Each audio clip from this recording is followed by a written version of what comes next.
എല്ലാവർക്കും നമസ്കാരം. ജയശങ്കര. സദാശിവസമാരംഭം ശങ്കരാചാര്യമധ്യമാം അസ്മദാചാര്യപര്യന്താം വന്ദേ ഗുരുപരമ്പരാം.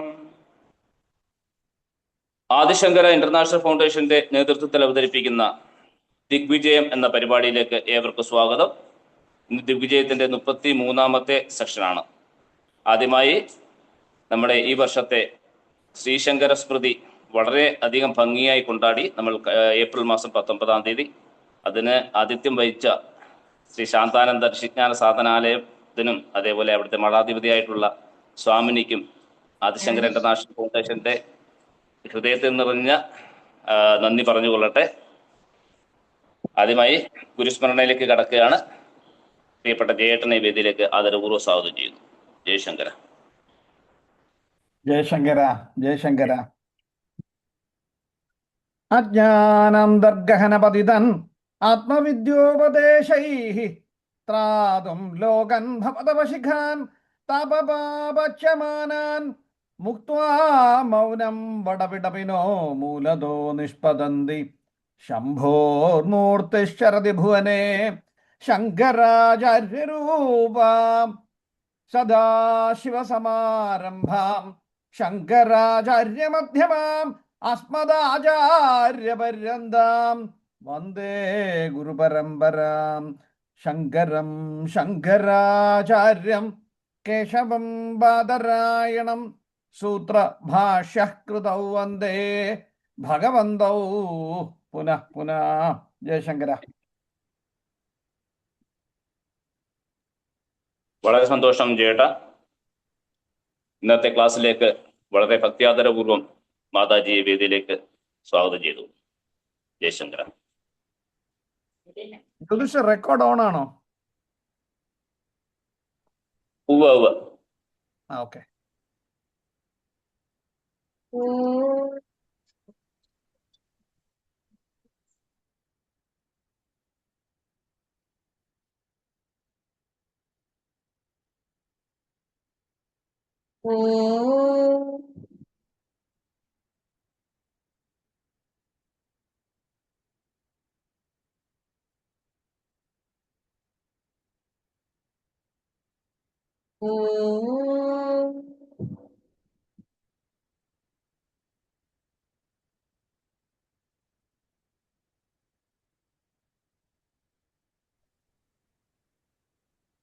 സദാശിവസമാരംഭാ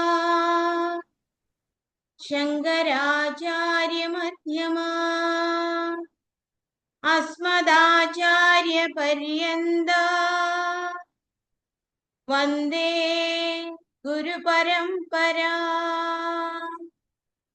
ശ്രുതിസ്മൃതിപുരാണാനാം ആലയം കരുണാലയം നമാമി ഭഗവത്പാദം ശങ്കരം ലോകശങ്കരം. ശങ്കരം ശങ്കരാചാര്യം കേശവം ബാദരായണം സൂത്രഭാഷ്യകൃതൗ വന്ദേ ഭഗവന്തൗ പുനഃ പുനഃ.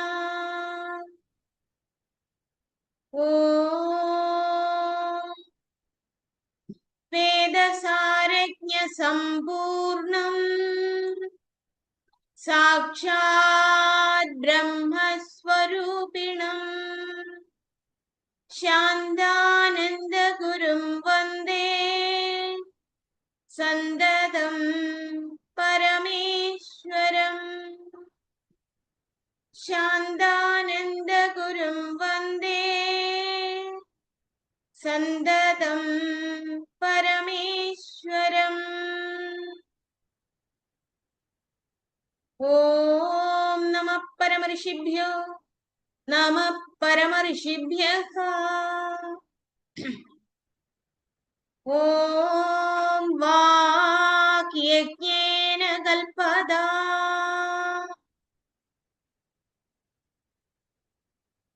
ആദിശങ്കര ഭഗവത്പാദരാൽ വിരചിതമായ സാധനാ പഞ്ചകം എന്ന പ്രകരണ ഗ്രന്ഥമാണ് നാം ശ്രവണം ചെയ്തുകൊണ്ടിരിക്കുന്നത്. ഇതൊരു ഉപദേശ പഞ്ചരത്നം തന്നെയാണ്. ഇതിന് അങ്ങനെ മറ്റൊരു നാമധേയം കൂടിയുണ്ട്. ഈ സോപാന പഞ്ചകം ഓരോ ശ്ലോകങ്ങളിലും 8 സാധനകൾ വീതം അടക്കം ചെയ്തിട്ടുണ്ട്. അങ്ങനെ ആകെ 40 സാധനകളാണ് ആചാര്യ ഭഗവത് പാദർ നമ്മെ ഉപദേശിക്കുന്നത്. സാധന എന്നതുകൊണ്ട് അർത്ഥമാക്കുന്നത് എന്താണെന്ന് ഇതിനകം ഇതിന്റെ പഠിതാക്കൾക്കെല്ലാം വളരെ കൃത്യമായിട്ട് അറിയാം.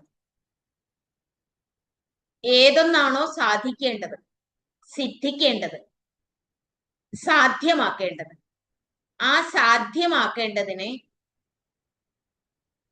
പ്രാപിക്കുന്നതിനുള്ള ഉപായമാണ് സാധന. ആ ഉപായം ഏതൊക്കെയാണ് എന്ന് 4 ശ്ലോകങ്ങളിലായി ആകെ 32 സാധനകൾ നാം വിവരിച്ചു കഴിഞ്ഞു. ഈ 32 സാധനകളും നാം ഓരോരുത്തരും അനുഷ്ഠിക്കേണ്ടതാണ്. കേവല ശ്രവണത്തിനുള്ളതല്ല.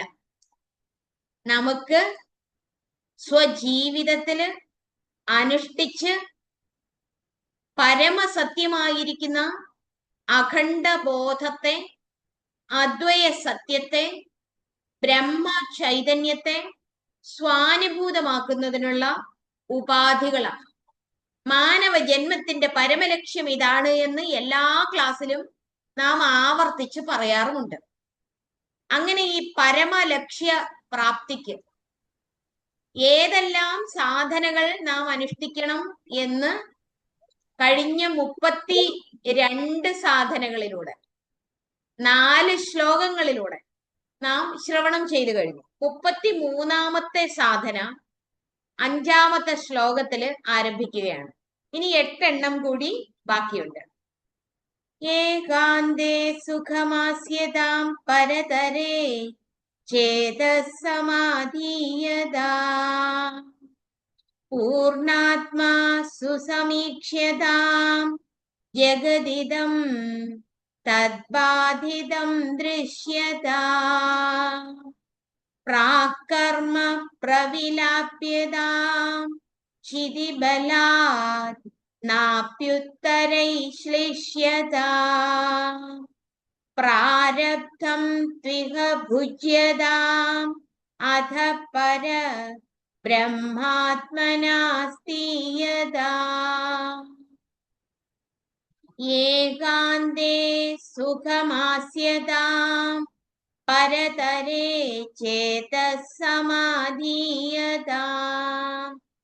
പൂർണാത്മാ സുസമീക്ഷ്യതാം ജഗദിദം തദ്ബാധിതം ദൃശ്യതാ പ്രാകർമ്മ പ്രവിലാപ്യതാം ക്ഷിതിബലാത് നാപ്യുത്തരൈശ്ലിഷ്യതാ പ്രാരബ്ധം ത്വിഹ ഭുജ്യതാം അധ പര ബ്രഹ്മാത്മനാ സംസ്ഥീയതാ.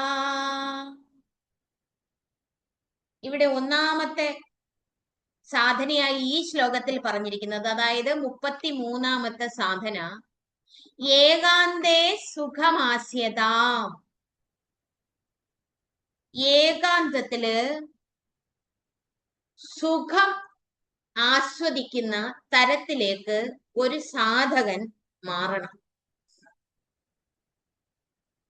ഏകാന്തത്തിലിരുന്ന് ശീലിക്കുന്നവർ എത്ര പേരുണ്ട് എന്ന് നാം സ്വയം പര്യാലോചന ചെയ്യുന്നതിന് കൂടി ഈ സാധനയെ പ്രയോജനപ്പെടുത്തേണ്ടതുണ്ട്. ഏകാന്തത്തിൽ സുഖം ആസ്വദിക്കുക എന്ന് പറയുമ്പോൾ ഏകാന്തം എന്നതുകൊണ്ട് അർത്ഥമാക്കുന്നത് എന്ത്? സുഖം എന്നതുകൊണ്ട് അർത്ഥമാക്കുന്നത് എന്ത്? സുഖം ലഭിക്കുന്നു എന്ന വ്യാജേന അനേക ദൃശ്യ വിഷയങ്ങളിലേക്ക് പോകുന്ന സാധകന് സുഖം ലഭിക്കുന്നുണ്ടോ എന്ന് വിചിന്തനം ചെയ്യുന്നതിനുള്ള സന്ദർഭം നമുക്ക് കഴിഞ്ഞ സകലവിധ സാധനങ്ങളിലും ലഭ്യമായിട്ടുണ്ട്. അല്പത്തിൽ നിന്ന് സുഖം ലഭിക്കില്ല. ദൃശ്യ വിഷയങ്ങളിൽ നിന്ന് സുഖം നമ്മിലേക്ക് വരുന്നില്ല. ഇത് കേട്ടാൽ പോരാ, ശാസ്ത്രീയമായിട്ട് ഏകാന്തത്തിലിരുന്ന് വിചിന്തനം ചെയ്തിട്ട് അനേകത്തിൽ സുഖമില്ല എന്നും അനേകമായി തോന്നുന്നത് പരിമിതങ്ങളാണ് എന്നും അല്പങ്ങളാണ് എന്നും പലതിന്റെ സംഘാതമാണ് എന്നും പഞ്ചഭൂതാത്മകമാണ് എന്നും പഞ്ചഭൂതാത്മകമായത് പലതിന്റെ സംഘാതമാണ് എന്നും സംഘാതമായിരിക്കുന്നത് എന്ന് പറയുമ്പോൾ അത് ചേർന്നതാണ് എന്നും അത് പിരിയുന്നതാണ് എന്നും അത് ശാശ്വതമല്ല എന്നും ക്ഷണികമാണ് എന്നും ഒക്കെ അനവധി തവണ ശ്രവണം ചെയ്ത സാധകന്റെ ഹൃദയം നിത്യവസ്തുവായിരിക്കുന്ന ഏക ചൈതന്യമായിരിക്കുന്ന അദ്വയ സത്യത്തിലേക്ക് ആമഗ്നമാകുമ്പോൾ മാത്രമേ ഒരാൾ വിവേകിയായി മാറുന്നുള്ളൂ. ഒരാൾ വിവേകിയായി മാറുന്നുള്ളൂ. സ്വയം താൻ തന്നോട് ചോദിക്കേണ്ട ഒരു ചോദ്യമാണ്, താൻ അവിവേകിയാണോ വിവേകിയാണോ? സ്വയം ചോദിക്കണം, താൻ വിവേകിയാണോ അവിവേകിയാണോ? സാധാരണ ലൗകിക വ്യവഹാര വേളയില് അല്പസ്വല്പമൊക്കെ ധാർമ്മിക ബുദ്ധിയാ പ്രവർത്തിക്കുന്നു എന്ന തോന്നലായി ഉണ്ടായിക്കൊണ്ട് സമ്പത്തിന്റെയും ലൗകിക വ്യവഹാരങ്ങളുടെയും ഒക്കെ സ്വൽപ്പം നേർവഴിയുള്ള രീതിയെ വിവേകമെന്ന് തെറ്റിദ്ധരിക്കുന്നത് അബദ്ധമാണ്, മൂഢത്വമാണ്. അത് വിവേകമല്ല. വിവേകം എന്ന് പറയുന്നത് കൊണ്ട് ഉദ്ദേശിക്കുന്നത് ഈ പ്രപഞ്ചത്തിന്റെ യഥാർത്ഥ സ്വരൂപത്തെ കണ്ടറിഞ്ഞുകൊണ്ട് ഞാൻ എന്ന ആ അനുഭവ സ്വരൂപത്തെ, അതായത് തന്റെ തന്നെ സ്വരൂപത്തെ ശരിയായി അറിയുന്നതാണ് വിവേകം. അല്ലാതെ ഞാൻ അതാണ് ഇതാണ് എന്ന തെറ്റിദ്ധാരണയില് മിഥ്യാധാരണയില് അനേകം ജന്മങ്ങളായി നാം തുടർന്നുകൊണ്ടിരിക്കുകയാണ്. ഇത് സത്യദർശികളായ ഋഷിമാര്, ഗുരുക്കന്മാര്, ആചാര്യശ്രേഷ്ഠന്മാര് വളരെ കാരുണ്യത്തോടുകൂടി നമ്മെ ഉപദേശിക്കുന്നു. കുഞ്ഞെ, നീ കണ്ടുകൊണ്ടിരിക്കുന്നത് സത്യമല്ല, നീ കേട്ടുകൊണ്ടിരിക്കുന്നത് സത്യമല്ല, അത് പരിമിതമാണ്. പരിമിതമായതില് അല്പത്തിന് സുഖമില്ല. ന അല്പേ സുഖമസ്തി, അല്പേ സുഖം ന അസ്തി. ഉപനിഷത്ത് വചനമാണ്. അല്പത്തില് സുഖം ഇരിക്കുന്നതേ ഇല്ല. അല്പം എന്ന് പറഞ്ഞാൽ പരിമിതം. പരിമിതം എന്ന് പറഞ്ഞാല് ഇന്ദ്രിയദ്വാര മനസ്സിനെ ആശ്രയിച്ചുകൊണ്ട് അനുഭവിക്കുന്ന വിഷയങ്ങളൊന്നും ആത്യന്തികമായി സുഖമല്ല, സുഖമെന്ന തോന്നലിനെ തരുന്നതാണ്. സുഖമെന്ന തോന്നലിനെ തരുന്നത്. അതുകൊണ്ട് എന്ത് വേണം? ഏകാന്തേ സുഖമാസ്യത. ഏകാന്തത്തില് സുഖം ആസ്വദിക്കണം. നമ്മൾ ചോദിച്ചു നോക്കൂ, ആചാര്യ ഭഗവത്പാദര്, ശ്രീശങ്കര ഭഗവത്പാദര്, നമ്മുടെ ഗുരുശ്രേഷ്ഠൻ നമ്മളോട് ഏകാന്തത്തില് സുഖമാസ്വദിക്കണം എന്ന് പറയുമ്പോൾ സുഖം ആസ്വദിച്ചിട്ടുണ്ടോ? എങ്ങനെയാണ് ഏകാന്തത്തിൽ സുഖം ആസ്വദിക്കേണ്ടത്?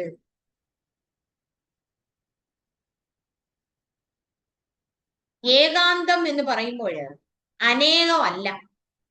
അനേകം അല്ല, നാമരൂപാത്മകമായിരിക്കുന്ന പല ദൃശ്യ വിഷയങ്ങളെക്കുറിച്ചും വസ്തുക്കളെക്കുറിച്ചും വ്യക്തികളെക്കുറിച്ചും ഒറ്റയ്ക്കിരുന്ന് ചിന്തിച്ചിട്ട് എനിക്ക് വിഷമം വരുന്നു, മെന്റൽ സ്ട്രെസ് വരുന്നു, ഡിപ്രഷൻ വരുന്നു എന്നൊക്കെ പറയുന്ന ആ മാനസിക വൈഷമ്യത്തെ ചെയ്യുന്ന ഏകാന്തതയല്ല. ഇവിടെ ആചാര്യശ്രേഷ്ഠൻ ഉദ്ദേശിക്കുന്ന ഏകാന്തത എന്ന് പറയുന്നത് ഏകവും സത്യവുമായിരിക്കുന്ന അനന്ത ആനന്ദത്തിലേക്ക് ശ്രദ്ധ കേന്ദ്രീകരിക്കുന്നതിന് ഒരു സാധനയെ ദിവസവും അനുഷ്ഠിക്കേണ്ടതുണ്ട്. ഒറ്റയ്ക്കിരിക്കണം. ഒറ്റയ്ക്കിരിക്കുക എന്ന് പറഞ്ഞാല് നമ്മൾ സാധാരണ എങ്ങനെയാ ഇരിക്കുന്നത്? ഒറ്റയ്ക്കിരിക്കുക, ചിന്തകൾ ഇല്ലാതെ ഇരിക്കാൻ പഠിക്കണം. അത് മാതാജി അത് എത്ര എളുപ്പമാണെന്ന് തോന്നുന്നില്ല. ചിന്തകളില്ലാതെ ഇരിക്കുന്നത് എളുപ്പമാണെന്ന് തോന്നുന്നില്ല എന്ന് പറയുന്നതിന്റെ കാരണം നിങ്ങൾ ആലോചിക്കൂ. നിങ്ങൾ ഈ ലോകത്തെ മുഴുവൻ നിങ്ങളുടെ കയ്യിൽ എടുത്തു വെച്ചുകൊണ്ടായിരിക്കുന്ന മൊബൈല്. അതിൽ സ്ക്രോൾ ചെയ്യുന്ന സമയത്ത് സകല ലോകവും നിങ്ങളുടെ ഉള്ളിലേക്കാണ്. ആ ലോകത്തെ ഒന്ന് മാറ്റിവെക്കാൻ പറ്റുമോ? ആ ലോകത്തെ മാറ്റിവെക്കണം. ഒന്നാമതായി അത് സ്വിച്ച് ഓഫ് ചെയ്യണം, അത് മാറ്റിവെക്കണം. കാരണം ഇത് ആചാര്യശ്രേഷ്ഠൻ പറഞ്ഞിരിക്കുന്ന സാധനയാണ്. ദിവസവും കുറച്ചു സമയം നിങ്ങളുടെ സാധനയുടെ ഭാഗമായിട്ട് മൊബൈൽ സ്വിച്ച് ഓഫ് ചെയ്യണം, TV സ്വിച്ച് ഓഫ് ചെയ്യണം. എല്ലാ കാര്യങ്ങളും സ്വിച്ച് ഓഫ് ചെയ്ത് തന്റെ ചിന്തകൾ, വികാരങ്ങൾ ഒന്ന് വീക്ഷിക്കാൻ തുടങ്ങണം. പ്രയോജനശൂന്യങ്ങളായ ചിന്തകളും അബദ്ധജടിലങ്ങളായ വികാരങ്ങളും തന്നെ കടന്നാക്രമിക്കുന്നുണ്ടോ എന്ന് സ്വാത്മ വിശകലനം നടത്തണം. അനേക ജന്മസഞ്ചിതമായ കർമ്മങ്ങളുമായി ജന്മമെടുത്തിരിക്കുന്ന താൻ ഏകാന്തത്തിൽ ഇരിക്കാൻ പഠിക്കുവാണ്. അങ്ങനെ പഠിക്കുന്ന സമയത്ത്, അഭ്യസിക്കുന്ന സമയത്ത് ആ അഭ്യാസത്തിന് വേണ്ടി സകലവിധ സംവിധാനങ്ങളും സ്വയം താൻ സൃഷ്ടിച്ചുകൊണ്ട് തന്നെ കടന്നാക്രമിക്കുന്ന ചിന്തകളെ സ്വാത്മ വിശകലനത്തിലൂടെ ദൂരെ തള്ളിക്കളയുന്നതിനുള്ള മനനം അഭ്യസിക്കണം.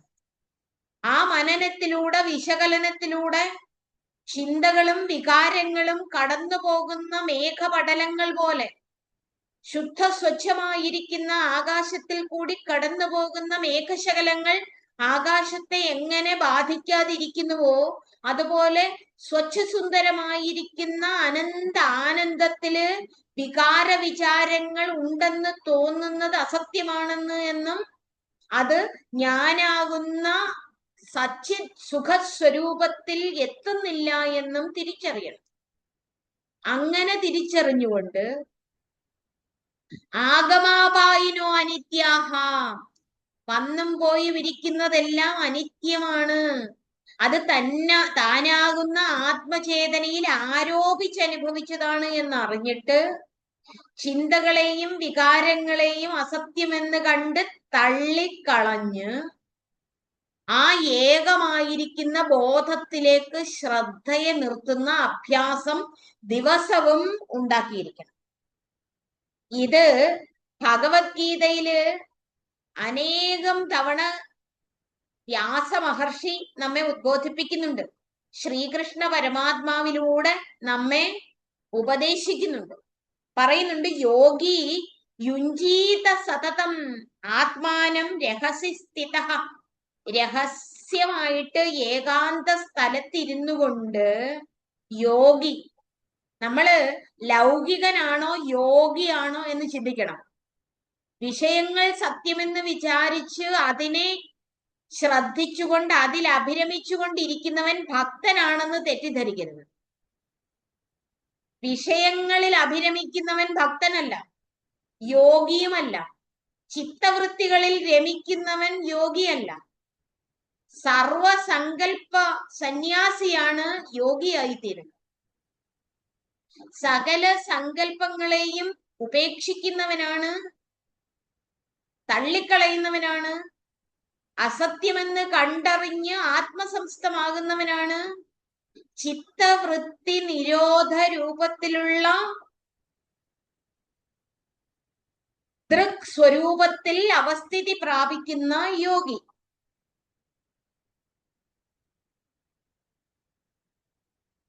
അപ്പോഴ് യോഗി യുഞ്ജീത സതതം ആത്മാനം സതതം രഹസി സ്ഥിതഃ.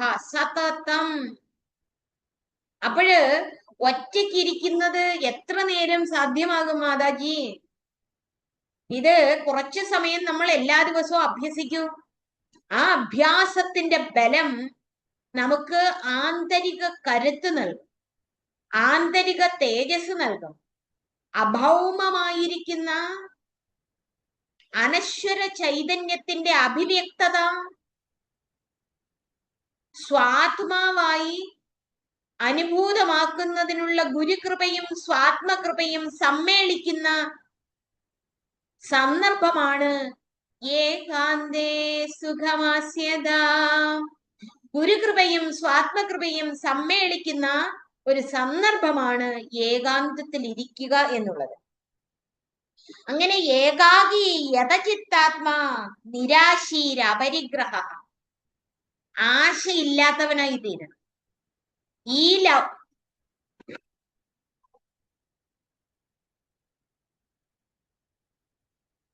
ലൗകിക ജീവിതത്തിൽ ഇരുന്നു കൊണ്ട് ആശയില്ലാത്തവനായി ജീവിക്കാൻ പറ്റുമോ എന്ന അടുത്ത ചോദ്യം.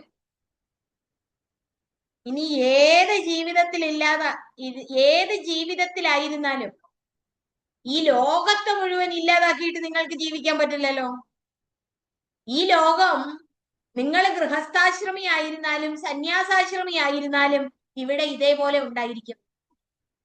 പക്ഷേ നിങ്ങളുടെ കാഴ്ചപ്പാടുകൾ, നിങ്ങളുടെ വീക്ഷണഗതി, നിങ്ങളുടെ ഗ്രഹണപടുത്വം, നിങ്ങളുടെ സൂക്ഷ്മ വിശകലന സാമർഥ്യം, നിങ്ങളുടെ ഋഷീശ്വര കാരുണ്യവും സ്വാത്മകൃപയും അപാരമായിരിക്കുന്ന ഗുരുകൃപാ വർഷം നിങ്ങളിൽ ചൊരിയുന്ന സന്ദർഭത്തില് നിങ്ങൾക്കൊരു കാര്യം ബോധ്യമാകും.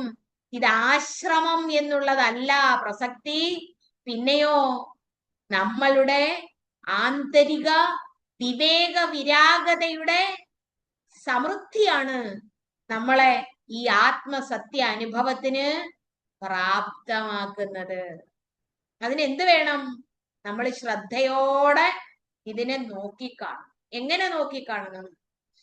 ഏകാഗിയായിട്ട് ഒറ്റയ്ക്കിരിക്കണം. ഞാൻ ആരാണെന്നൊന്ന് ചിന്തിക്കണം.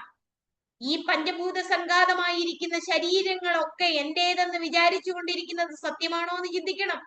അങ്ങനെ ഏകാഗിയായിരുന്ന് ചിത്തവൃത്തികൾ എന്ന് പറഞ്ഞാൽ ചിന്തകൾ, വികാരങ്ങൾ ഒക്കെ അസത്യമാണെന്നറിഞ്ഞ് അവയെ തള്ളിക്കളഞ്ഞിട്ട് ഈ നാമരൂപാത്മകമായ വികാരങ്ങളിൽ പെടാതെ സകല നാമത്തിലും രൂപത്തിലും നിറഞ്ഞു വിളങ്ങുന്ന ഏകചേതനയെ,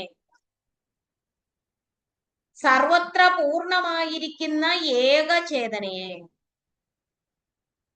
സർവതിന്റെയും സ്വരൂപമായിരിക്കുന്ന അനശ്വര ചൈതന്യത്തെ, നിത്യനിരാമയമായിരിക്കുന്ന ഉണ്മയെ. ഈ വാക്കുകൾ കേൾക്കുമ്പോഴും വാക്കുകൾക്കുള്ളിലേക്ക് നിങ്ങളുടെ ശ്രദ്ധ അനുപ്രവേശിക്കണം. നിത്യനിരാമയമായിരിക്കുന്ന ഉണ്മയെ അന്തർജ്ഞാനത്തിന്റെ വിശുദ്ധിയിൽ നോക്കിക്കാണണം. അതെങ്ങനെ നോക്കിക്കാണാൻ പറ്റും എന്നാണെങ്കിൽ,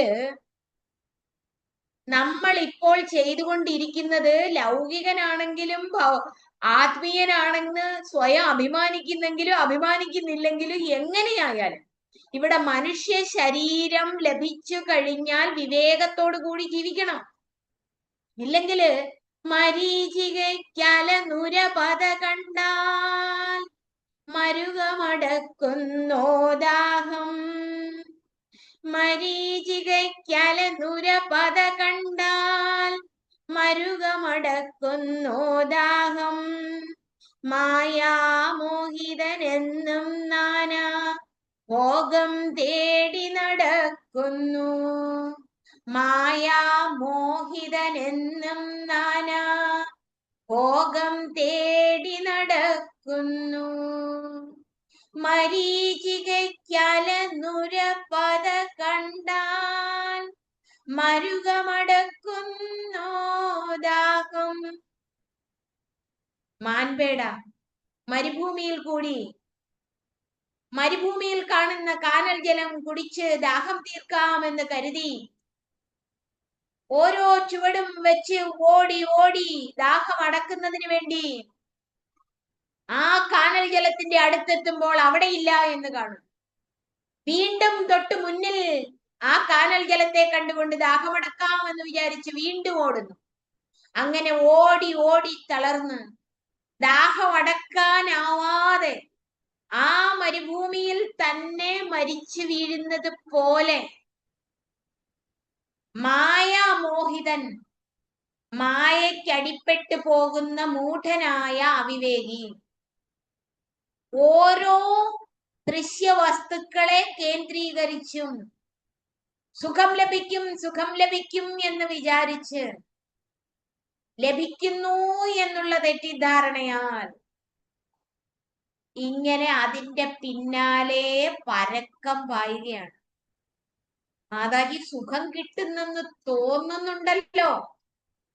അത് ഈ വാളിന്റെ പുറത്ത് കുറച്ച് തേൻ ഒഴിച്ചു കൊടുത്തിട്ട് ആ തേൻ നക്കി കുടിക്കുന്ന നായയെ പോലെയാണ്. വാളിന്റെ പുറത്ത് തേൻ ഒഴിച്ചു കൊടുക്കുമ്പോൾ ആ തേൻ നക്കുന്ന നായയുടെ നാവ് മുറിയും. നാവ് മുറിയുമ്പോൾ നായയ്ക്ക് ആ രക്തത്തിന്റെ ആസ്വാദനം കിട്ടും. അപ്പോൾ നായ വിചാരിക്കും ഇത് കൊള്ളാമെന്ന്. വീണ്ടും ആ നായ അതിൽ വീഴുന്ന തേൻതുള്ളി നക്കി ആസ്വദിക്കുന്നുണ്ട് എങ്കിൽ അതിന് സമാനമാണ് സകലവിധ ലൗകിക സുഖങ്ങൾ. ഏത് സുഖത്തിന്റെ പിന്നിലും ഒളിഞ്ഞിരിക്കുന്ന ദുഃഖത്തെ കാണുന്നില്ല. അതുകൊണ്ട് എല്ലാവരും ഇരിക്കുന്ന വേളയിൽ പോലും, എല്ലാവരോടും ഒപ്പം ഇരിക്കുമ്പോ പോലും നമ്മൾ ഏകാന്ത സുഖിയായിട്ടിരിക്കണം. അതെങ്ങനെ? നമ്മളുടെ കണ്ണ് കണ്ടുകൊണ്ടിരിക്കുമ്പോഴും കാത് കേട്ടുകൊണ്ടിരിക്കുമ്പോഴും നാവ് വാക്കുകളെ പുലമ്പിക്കൊണ്ടിരിക്കുമ്പോഴും എന്തൊക്കെ ചെയ്തുകൊണ്ടിരുന്നാലും ജ്ഞാനേന്ദ്രിയങ്ങളും കർമ്മേന്ദ്രിയങ്ങളും പ്രവർത്തനക്ഷമമായി ഇരിക്കുമ്പോഴും അന്ത തേജസ്, ആന്തരിക ചൈതന്യം സർവത്ര പൂർണ്ണമായി നിറഞ്ഞു വിരാജിക്കുന്നത് അകക്കണ്ണുകൊണ്ട് നോക്കി കാണുന്നതിനുള്ള പ്രാവീണ്യം നിരന്തര അഭ്യാസത്തിലൂടെ നേടിയെടുക്കണം. അതിന് കുറേശ്ശെ കുറേശ്ശെ ഏകാന്തേ സുഖമാസ്യതാ പരതരേ ചേതസമാധീയതാ, അങ്ങനെ പരതരമായിരിക്കുന്ന ആ ബ്രഹ്മചേതനയിൽ മനസ്സിന് നിർത്തണം. പരതരേ ചേത സമാധീയതാ. ഇപ്പൊ ഏകാന്തത്തിലിരിക്കുമ്പം ആളുകളുടെ കൂടെ ഇരുന്നാലും ഒറ്റയ്ക്കിരുന്നാലും ആ ഉൾക്കണ്ണുകൊണ്ട് എല്ലാറ്റിലും ദൈവത്തെ ഭാവന ചെയ്ത് ശീലിക്കണം. പക്ഷികളാകട്ടെ, വൃക്ഷമാകട്ടെ, മനുഷ്യരാകട്ടെ, കള്ളനാകട്ടെ, കുകർമ്മിയാകട്ടെ, അധർമ്മിയാകട്ടെ എന്ന് വേണ്ട, മലയാകട്ടെ, മാനാകട്ടെ, മീനാകട്ടെ, നദിയാകട്ടെ, സർവചരാചരങ്ങളും, സൂര്യനാകട്ടെ, ചന്ദ്രനാകട്ടെ, അഖിലാണ്ട കോടി ബ്രഹ്മാണ്ടങ്ങളും തിങ്ങി നിറഞ്ഞു വിളങ്ങുന്ന ഏക ചൈതന്യത്തെ അങ്ങനെ ആസ്വദിക്കുന്നതിനാണ് ഏകാന്തേ സുഖമാസ്യതാ പരതരേ ചേതസമാധീയതാ. മനസ്സിനെ ആ സമ്യക്കായിട്ട് ആധീയതാം. എവിടെ? പരതരേ ചേതഹ സമ്യക് ആധീയതാം. സമ്യക്കായിട്ട്, നന്നായിട്ട്, ഒരുപോലെ മനസ്സിനെ എവിടെ വെക്കണം? ആ ആത്മസത്തയില്, ബ്രഹ്മ ചൈതന്യത്തില് തന്നെ നിർത്തണം. ഇത് ഈ സാധന ആരാണ് ഉപദേശിക്കുന്നത്? ശ്രീശങ്കര ഭഗവത്പാദരാണ് ഉപദേശിക്കുന്നത്. അപ്പൊ ശ്രീശങ്കര ഭഗവത്പാദർ ഉപദേശിച്ച് തരുന്ന ഈ ഉപദേശങ്ങളെ വളരെ കൃത്യമായിട്ട് സ്പഷ്ടമായിട്ട് നമ്മൾ അഭ്യസിക്കാൻ വേണ്ടിയിട്ടാണ്. അഭ്യസിക്കണം അല്ലേ? ആചാര്യ ഭഗവത്പാദര് നമ്മളുടെ ഗുരുശ്രേഷ്ഠനല്ലേ? നമ്മൾ ആചാര്യ ഭഗവത്പാദരുടെ ഭക്തരല്ലേ? ഭക്തരാണോ? ആണോ? ആചാര്യന്റെ ഉപദേശങ്ങൾ ശ്രവണം ചെയ്യുന്നവരാണോ? എങ്കിൽ നമ്മൾ മനസ്സിനെ ഓരോ സമയത്തും വിഷയങ്ങളിലേക്ക് പോകുന്നുവെങ്കിൽ ആ വിഷയങ്ങളിൽ നിന്ന് പിന്തിരിപ്പിച്ച് ആത്മസംസ്ഥമാക്കണം. അതെങ്ങനെ സാധ്യമാകും? മനസ്സ് എവിടെയൊക്കെ പോകുന്നുണ്ട് എന്ന് തിരിച്ചറിയണം, വേണ്ടേ? വേണ്ടാത്ത കാര്യങ്ങളിൽ, പ്രയോജനശൂന്യമായ കാര്യങ്ങളിലൊക്കെ മനസ്സ് പോകുന്നു. കഴിഞ്ഞ ക്ലാസ് കഴിഞ്ഞ ഒരു 2 ആഴ്ചയോളം പിന്നെയും പറഞ്ഞിരുന്നു, ഇന്നലെയും പറഞ്ഞിരുന്നു. വളരെയധികം പേര് ആവർത്തിച്ചു പറഞ്ഞു, കഴിഞ്ഞ ക്ലാസ്സിലുള്ള സാധനങ്ങളൊക്കെ നന്നായി അനുഷ്ഠിക്കാൻ പറ്റുന്നു. നതു വൃഥാ വാക്യം സമുച്ചാര്യത, വൃഥാവാക്യം ഉച്ചരിക്കരുത്, ശുദ്ധ്യാധിഷ്ഠ ചികിത്സ്യതാം എന്നൊക്കെ പറഞ്ഞത് ഞങ്ങളിപ്പോ നല്ല രീതിയിൽ അഭ്യസിക്കുന്നുണ്ട് എന്ന് പറഞ്ഞവരേറെ പേരുണ്ട്. എന്തായാലും വളരെ നല്ല കാര്യം. അവിടെ നതു വൃഥാ വാക്യം സമുച്ചാര്യത എന്ന് പറഞ്ഞപ്പോൾ നമ്മൾ പറഞ്ഞിട്ടുണ്ട് എന്ത് പറയണം, എന്ത് ചിന്തിക്കണം, എന്ത് കേൾക്കണം എന്നൊക്കെ ആവർത്തിച്ച് നാം വിശകലനം ചെയ്തു. അതുപോലെ ഇവിടെ മനസ്സ് എവിടേക്കാണ് പോയിക്കൊണ്ടിരിക്കുന്നത് എന്ന് ശ്രദ്ധിക്കണം. പ്രയോജനമുള്ള കാര്യത്തിലാണോ മനസ്സ് പോകുന്നത്? അത് ആർക്കെങ്കിലും പ്രയോജനം ഉണ്ടോ?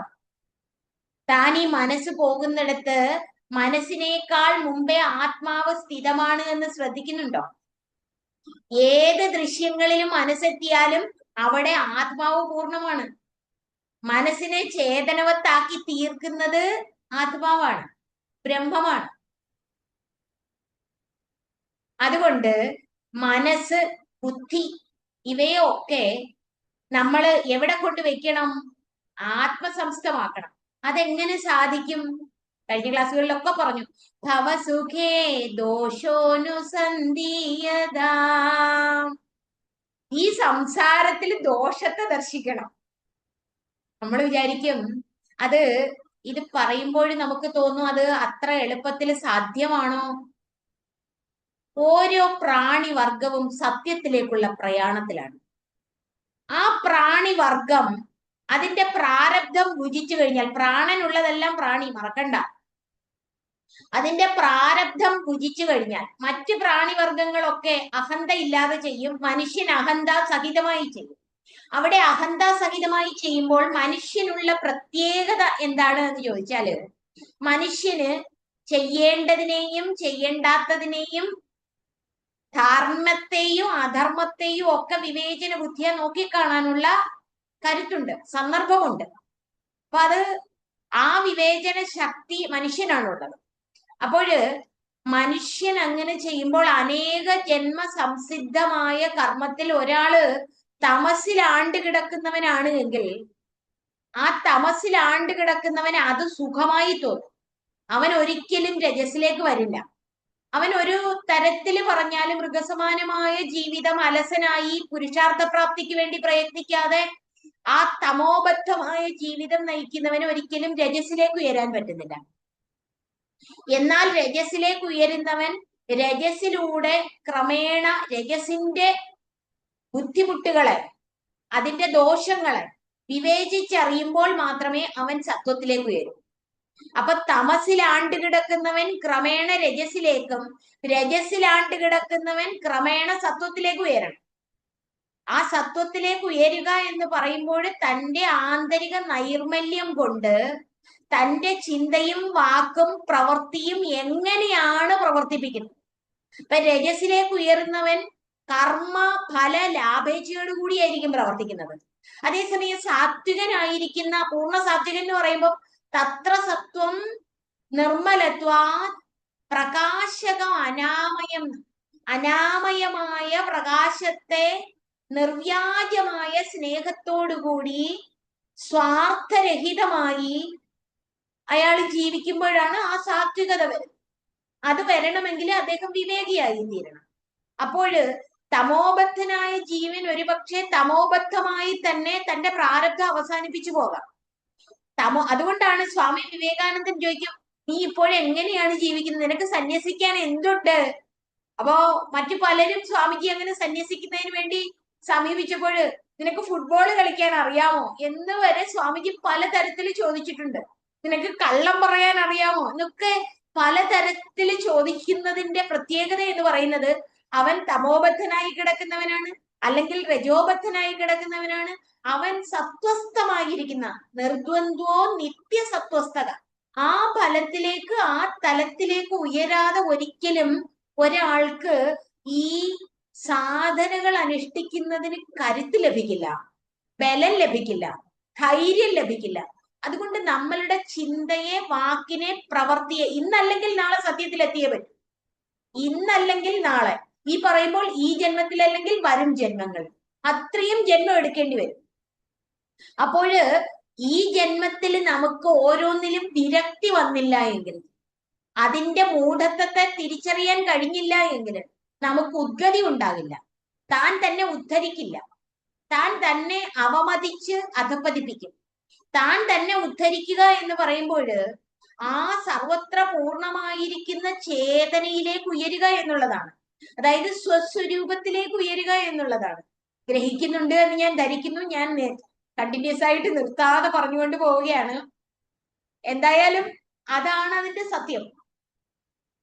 അപ്പോഴ് നമ്മൾ കൃത്യമായിട്ട് നമ്മളുടെ ആന്തരിക നിലയെ വീക്ഷിക്കേണ്ടതായിട്ടുണ്ട്. ഏത് തരത്തിലാണ് താൻ ഇപ്പോൾ ജീവിക്കുന്നത്, അങ്ങനെ നോക്കി കണ്ടിട്ട് തമോബദ്ധമാണോ, രജോബദ്ധമാണോ, കർമ്മബലവാഞ്ചയുണ്ടോ, സാത്വികനാണോ, ധർമ്മ തേജസ് ഹൃദയത്തിലുണ്ടോ, ഇത് ബോധ്യമായെങ്കിൽ മാത്രമേ സത്വസ്ഥനായി മനസ്സിനെയും ബുദ്ധിയെയും ആത്മസംസ്ഥമാക്കാൻ പറ്റൂ. അതെനിക്ക് ചിന്തയില്ലാതിരിക്കാൻ പറ്റുന്നില്ല, ധ്യാനിക്കാൻ പറ്റുന്നില്ല. എന്നിട്ട് ഇന്ന് പലരും പലതരത്തിലുള്ള ധ്യാന പ്രക്രിയ ചെയ്യുന്നവരാണെന്ന് അഭിമാനിക്കുന്നുണ്ട്. അതൊന്നും ധ്യാനമാണെന്ന് തെറ്റിദ്ധരിക്കണ്ട. ആചാര്യന്റെ ഉപദേശത്തെ ശ്രദ്ധിക്കൂ. ആചാര്യൻ പറയുന്നു, ആ ആത്മാവിൽ തന്നെ ചേതഹ സമാധീയതാം, മനസ്സിനെയും ബുദ്ധിയെയും നിർത്തണം. അതിനെന്ത് വേണം? ഭക്തി ഉണ്ടാകണം. നമുക്ക് ഭക്തി ഉണ്ടാകണം എന്ന് പറഞ്ഞാല്, ഭക്തിയെ പറ്റി നമ്മളുടെ ഗുരുനാഥൻ ബ്രഹ്മശ്രീ ശാന്താനന്ദഗിരി സ്വാമിക്ക് പറഞ്ഞിരിക്കുന്നത്, പിഷ്ടവത്തിങ്കൽ നിറഞ്ഞുള്ളൊരേകത്തെ ഇഷ്ടമായി കാൺമതേ ഭക്തി. വിഷ്ടവത്തിങ്കൽ നിറഞ്ഞുള്ളൊരേകത്തെ ഇഷ്ടമായി കാൺമതേ ഭക്തി. ശക്തി എഴുന്നതിൽ വസ്തുവില്ലാതായി, ശക്തി എഴുന്നതിൽ വസ്തുവില്ലാതായി ബുദ്ധി നിൽക്കുന്നതേ ഭക്തി. ശക്തി എഴുന്നതിൽ വസ്തുവില്ലാതായി, നിങ്ങൾക്ക് ഏതെങ്കിലും വസ്തുവിനോടോ വ്യക്തിയോടോ ഇഷ്ടം തോന്നുന്നുണ്ട് എങ്കിൽ ശക്തി എഴുന്നതിൽ വസ്തുവില്ലാതായി, ഇവിടെ വസ്തു ഇല്ലാതായി തത്വം നിഴലിക്കുമല്ല, തത്വം പൂർണ്ണമായി അഭിവ്യക്തമാകും. അങ്ങനെ തത്വത്തെ പൂർണ്ണമായി കണ്ടുകൊണ്ട് ജീവിക്കുന്നതാണ് ഭക്തി. രാഗാദി രോഗങ്ങളെല്ലാം ഒഴിക്കുന്ന രാഗമാകുന്നതേ ഭക്തി. രാഗാദി രോഗങ്ങളെല്ലാം ഒഴിക്കുന്ന രാഗമാകുന്നതേ ഭക്തി. ഇവിടെ ഭക്തി വരാത്തവന്, യോഗത്തിലേക്ക് ശ്രദ്ധ വരാത്തവന്, വിവേക വൈരാഗ്യങ്ങളാൽ ജ്ഞാനത്തിൽ ശ്രദ്ധ വരാത്തവന് എങ്ങനെ മനസ്സിനെയും ബുദ്ധിയെയും ആത്മസംസ്ഥമാക്കാൻ പറ്റും? ഗീതാകാരൻ ആദ്യന്തം പറയുന്നു, രാഗാദി രോഗങ്ങളെ കറയൂ. രാഗദ്വേഷ വിയുക്തേസ്തു വിഷയാനിന്ദ്രിയേശ്വരൻ ആത്മവശ്യൈർ വിധേയാത്മാ പ്രസാദം അധികച്ചതി. നിങ്ങൾക്ക് സമാധാനം വേണോ? സ്വസ്ഥത വേണോ? ആനന്ദ സ്വരൂപമാണ് സ്വാത്മാവ് എന്ന് തിരിച്ചറിയൂ. പുറത്തുനിന്ന് വരുന്നതല്ല. ഇത് ചിന്ത ചെയ്യണമേ, മനനം ചെയ്യണം, വിശകലനം ചെയ്യണം. ജീവിതം നഷ്ടപ്പെടുത്തി കളയണ്ട. ആചാര്യ ഭഗവത്പാദര് പാരമായ പാരവശ്യത്താൽ നമ്മെ ഉദ്ബോധിപ്പിക്കുന്ന വരികളൊന്ന് ശ്രദ്ധിക്കൂ. ഏകാന്തേ സുഖമാസ്യതാം പരതരേ ചേതസമാധീയതാ. നിങ്ങളുടെ മനസ്സിനെയും ബുദ്ധിയെയും അവിടെ നിർത്തൂ. അതെങ്ങനെ നിർത്താം? യതോ നിശ്ചരതി മനശ്ചഞ്ചലമസ്ഥിരം തതസ്തതൈ നിയമേതത് ആത്മന്യേവ വശം നയേത്. മനസ്സ് എവിടെ വിഷയങ്ങളിലേക്ക് എപ്പോഴെപ്പോൾ പോകുന്നു, അപ്പോഴൊക്കെ മനസ്സിനെ ഒന്ന് പിടിച്ചോണ്ട് മനസ്സെ, നീ എന്നെ എത്ര കാലമായിട്ട് കളിപ്പിക്കുക? ഒരു പ്രയോജനവും ഇല്ലാതെ എന്നെ ദുഃഖിപ്പിക്കുകയും ഉത്കണ്ഠപ്പെടുത്തുകയും ഭയപ്പെടുത്തുകയും എന്നെ എല്ലാ തരത്തിലുള്ള കുഴപ്പത്തിലും പെടുത്തിക്കൊണ്ടിരിക്കുന്ന മനസ്സെ, നിന്നെയായിട്ട് കൂട്ടുകൂടാൻ എനിക്ക് താല്പര്യമില്ല. നീ എന്നെ എത്ര കാലമായിട്ട് കളിപ്പിച്ചുകൊണ്ടിരിക്കുക? ഞാൻ നിന്നോട് വീണ്ടും വീണ്ടും കൂട്ടുകൂടുക? എന്തോരു വിഡ്ഢിയാണ് ഞാൻ! എന്റെ മൂഢത്തം കണ്ടിട്ട് എനിക്ക് തന്നെ സഹിക്കുന്നില്ല എന്ന് ഒരാൾ സ്വയം തന്നോട് പറയുന്ന വേളയിൽ അയാൾ മനസ്സുമായിട്ട് പിന്നെ കൂട്ടുകൂടില്ല. കാരണം അയാൾക്ക് സ്വയം അറിയാൻ ഈ മനസ്സുണ്ടാക്കി കാണിക്കുന്ന അസ്വസ്ഥത. മനസ്സിന്റെ സ്വരൂപം തിരിച്ചറിഞ്ഞു. അതുകൊണ്ട് വേദം തന്നെ പറയുന്നുണ്ട്, പ്രബുദ്ധോസ്മി പ്രബുദ്ധോസ്മി. ഞാൻ ഉണർന്നു കഴിഞ്ഞു. ദൃഷ്ടശോറാമയാത്മന.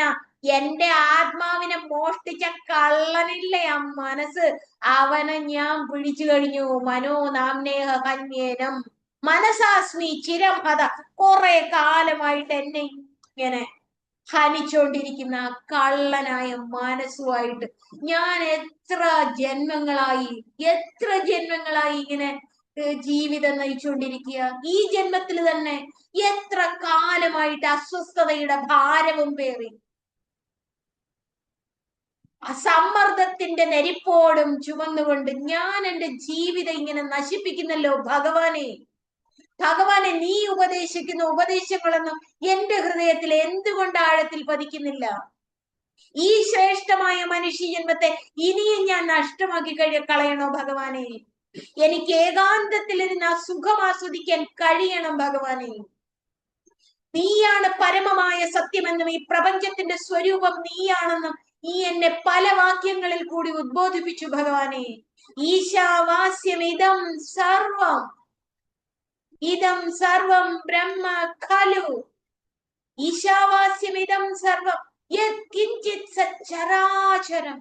സർവചരാചരങ്ങളും ഈശ്വര സ്വരൂപമാണ് എന്ന് നീ ആ ഉപനിഷത്തിൽ കൂടി നീ എനിക്ക് പറഞ്ഞു തന്നു.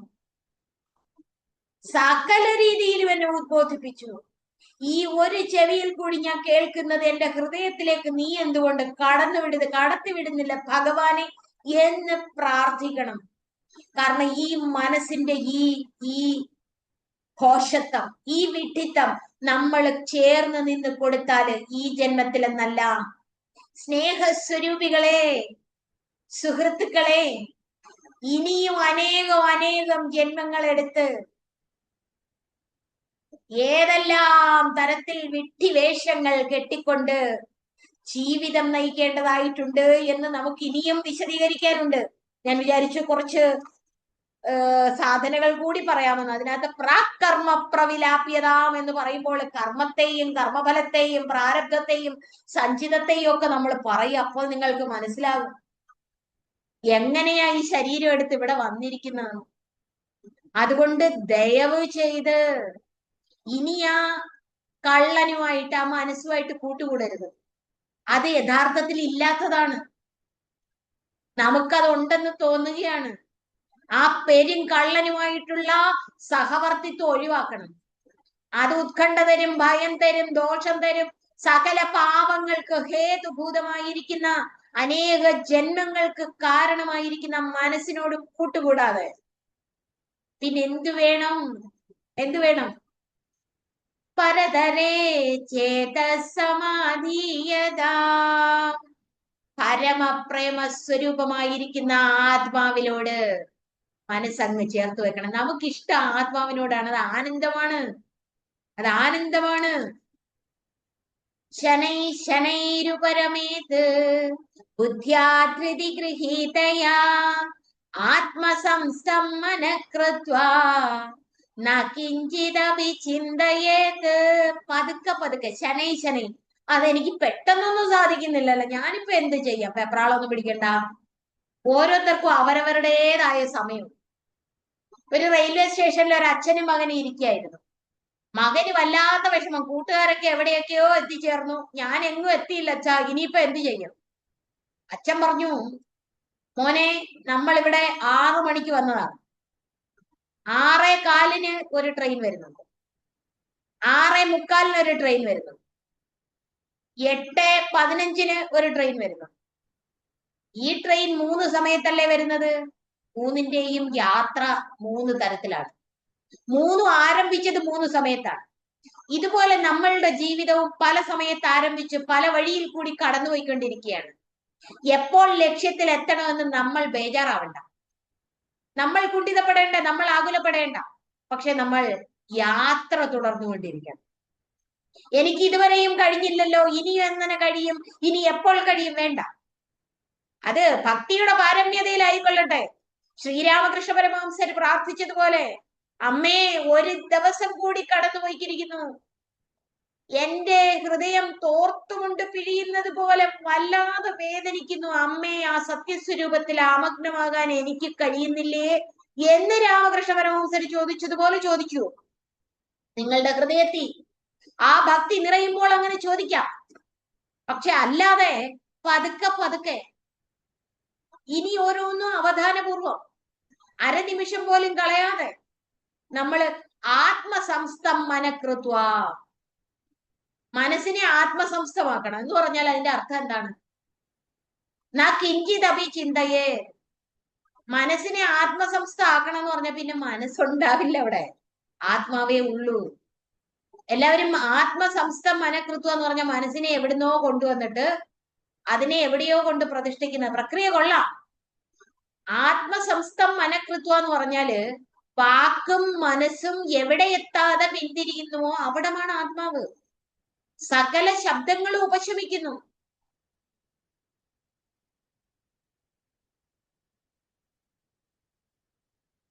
അശബ്ദമായിരിക്കുന്നു സ്വരൂപം. ആത്മാവ് ശബ്ദരഹിതമാണ്,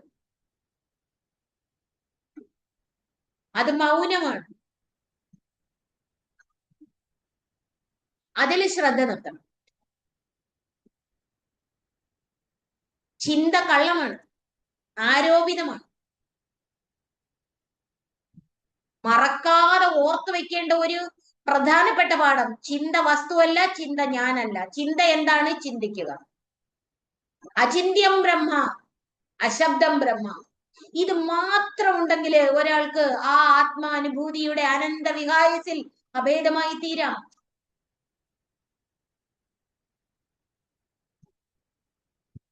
അതുകൊണ്ട് മയ്യേവ മനാധത്സ്വ, ഗീതകാരൻ ഏതെല്ലാം തരത്തിൽ പറഞ്ഞിരിക്കുന്നു, സകല ഉപനിഷത്തുകളും പറഞ്ഞിരിക്കുന്നു. എന്നിൽ തന്നെ മനസ്സിനെ നിവേശിപ്പിക്കുക. മൈ ബുദ്ധി നിവേശയ, എന്നിലും നിന്റെ ബുദ്ധിയെ എന്നിലും സന്നിവേശിപ്പിക്കൂ. അതെങ്ങനെയാ സാധിക്കുക? പറഞ്ഞില്ലേ, ആത്മാവേ ഉള്ളൂ. ബാക്കിയൊക്കെ തിരയും കുമിളയും പതയും കാണുമ്പോൾ ജലത്തെ മറന്നുപോകുന്നു. വസ്തുക്കളെയും വ്യക്തികളെയും മൃഗങ്ങളെയും പക്ഷികളെയും കാണുമ്പോൾ അതിനെ നിലനിർത്തുന്ന ഉണ്മയെ മറന്നുപോകുന്നു.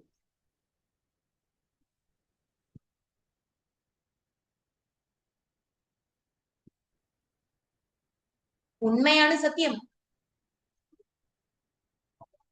അതെങ്ങനെ മനസ്സിലാക്കാം? ഞാൻ ഇല്ലാതെ ഏതിനെയെങ്കിലും ഇന്നേ വരെ ആരെങ്കിലും അനുഭവിച്ചിട്ടുണ്ടോ? ഞാൻ എന്ന ബോധമില്ലാതെ ഇന്നേ വരെ ആരെങ്കിലും ഏതിനെയെങ്കിലും അനുഭവിച്ചിട്ടുണ്ടോ? ഏതനുഭവത്തോടൊപ്പവും ഞാനുണ്ട്.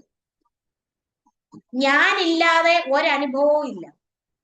അതുകൊണ്ട് സകല അനുഭവങ്ങളും, ഇപ്പൊ ക്യാമറയുണ്ട്, ലാപ്ടോപ്പ് ഉണ്ട്, കസേരയുണ്ട്, പേനയുണ്ട്, മൊബൈലുണ്ട്, കഥകുണ്ട്, കെട്ടിടമുണ്ട്, വൃക്ഷമുണ്ട്, പക്ഷിയുണ്ട്, മൃഗമുണ്ട്, നദിയുണ്ട്. ഏതൊക്കെ അനുഭവങ്ങൾ വന്നാലും അതിനോട് ഉണ്ട് എന്നുള്ള ഉണ്മ ചേർന്നിരിക്കുന്നു. ആ ഉണ്ട് എന്നുള്ള ഉണ്മ ഞാൻ എന്ന ബോധത്തിന്റെ ചൈതന്യ പ്രകാശമാണ്. ആ ഉണ്മ ഇല്ല എങ്കിൽ യാതൊരുവിധ അനുഭവങ്ങളും ഇല്ല. അതുകൊണ്ട് ഞാൻ എന്നത് ബോധമാണ്. ദൃശ്യ അനുഭവങ്ങളിലെല്ലാം സകലവിധ അനുഭവങ്ങളിലും ഉണ്മ പൂർണ്ണമായിരിക്കുന്നു എന്ന്. എന്ത്? സർവ അനുഭവങ്ങളിലും ഞാനാകുന്ന ഉണ്മ പൂർണ്ണമായിരിക്കുന്നു എന്ന് തിരിച്ചറിഞ്ഞുകൊണ്ട് ജീവിത വ്യവഹാരങ്ങൾ നടത്തുന്ന ഒരാളെ സംബന്ധിച്ച് പരതരേ ചേതസമാധീയത, ചേതസ് മനസ്സും ബുദ്ധിയും ആ ബ്രഹ്മസത്തയിൽ സമ്യക്കായി ആധാനം ചെയ്യപ്പെടും. ഇത് ബഹൂനാം ജന്മനാം വന്ദേ ജ്ഞാനവാൻ മാം പ്രപദ്യതേ, അനേക ജന്മങ്ങൾക്ക് ശേഷമാണ് ഈ ജ്ഞാനത്തെ ലഭിക്കുക.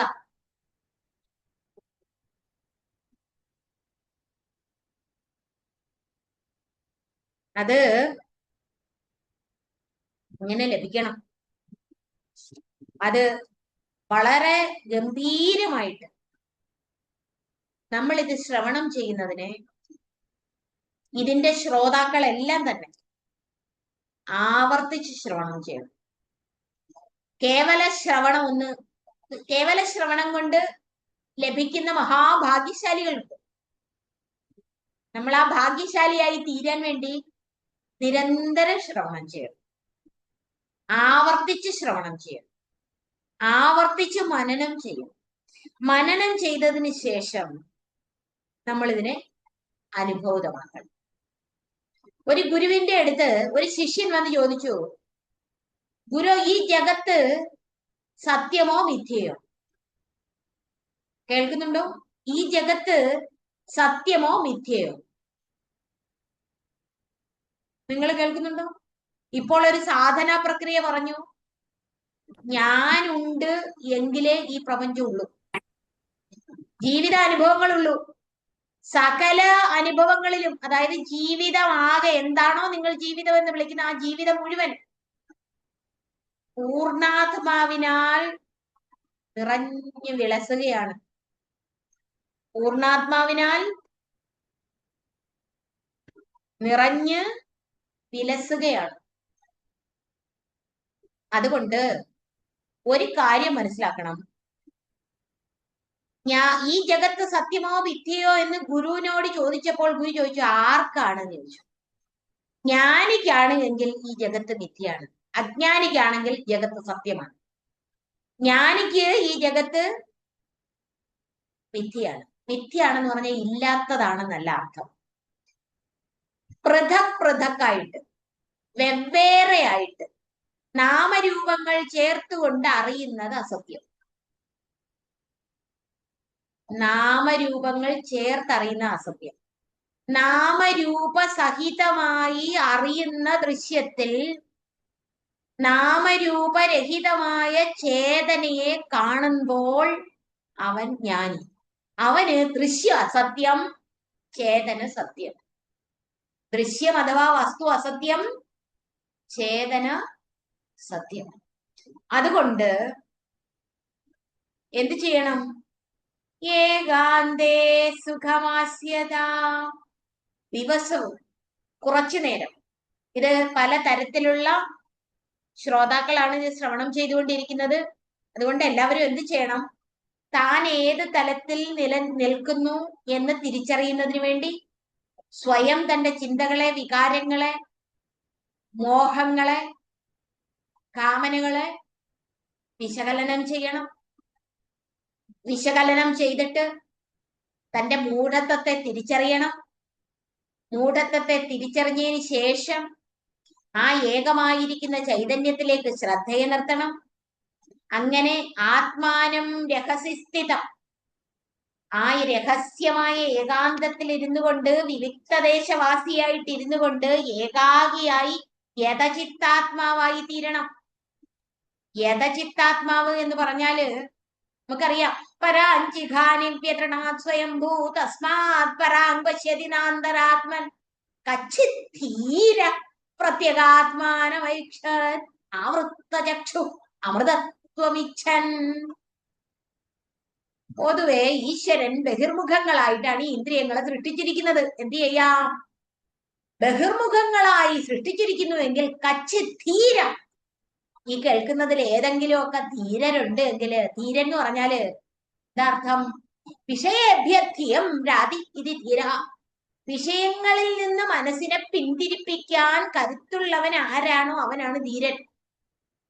കച്ച് ധീര.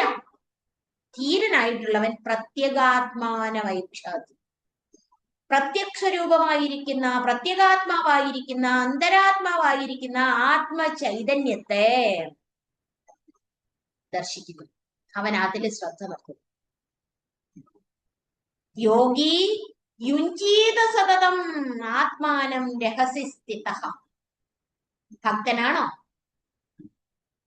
ഭക്തനാണോ? യോഗിയാണോ? ജ്ഞാനിയാണോ? ഇതൊക്കെ പലരും മൂന്നാണെന്നൊക്കെ പറയും. ഇത് ഒരിക്കലും വേറായി നിൽക്കുന്നില്ല. ഒരു സാധകൻ ഭക്തനുമാണ്, യോഗിയുമാണ്, ജ്ഞാനിയുമാണ്.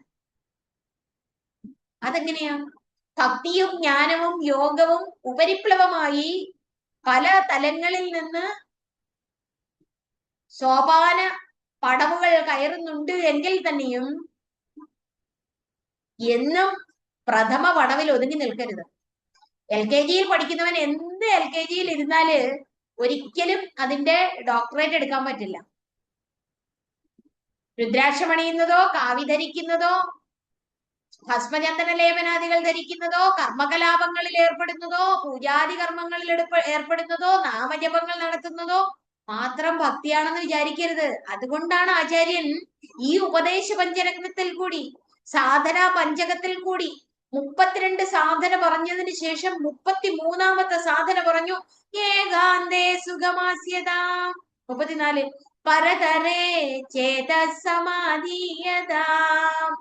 ചേതസ്സിനെ ആ ബ്രഹ്മ സത്തയില് സമ്യക്കായിട്ട് സംസ്ഥാപനം ചെയ്യൂ എന്ന് പറഞ്ഞു കഴിഞ്ഞിരുന്നു.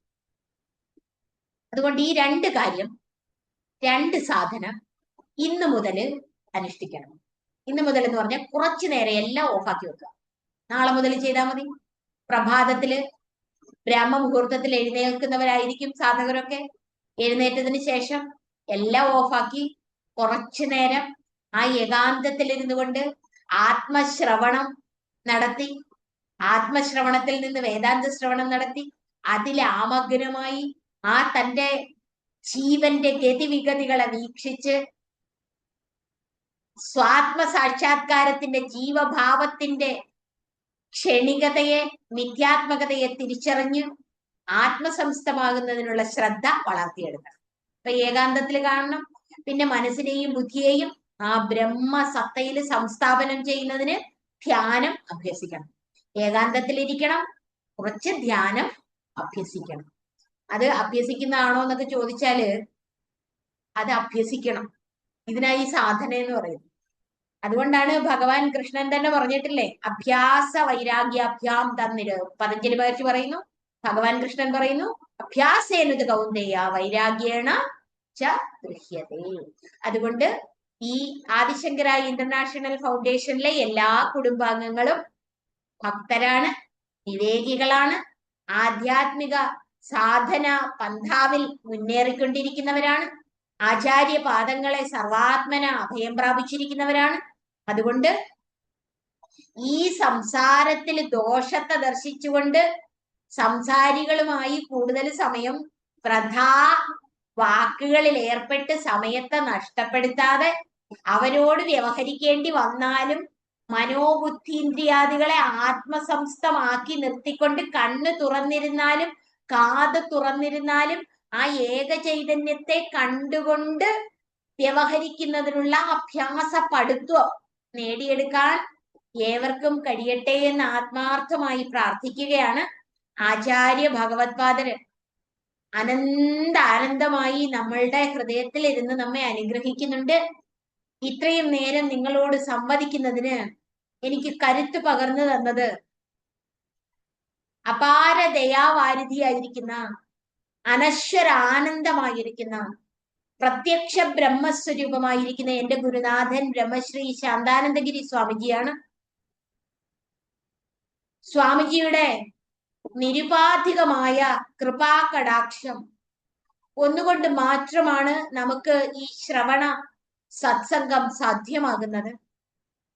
ആ അദൃശ്യ സത്തയുടെ, അരൂപ ചൈതന്യത്തിന്റെ, അഭൗമ തേജസിന്റെ, അലൗകിക ആനന്ദത്തിന്റെ മുമ്പിൽ നിരുപാധികമായ പ്രണാമങ്ങൾ അർപ്പിച്ചുകൊണ്ട് അഭിന്ന സ്വരൂപമായിരിക്കുന്ന, അചിന്ത്യാനന്ദമായിരിക്കുന്ന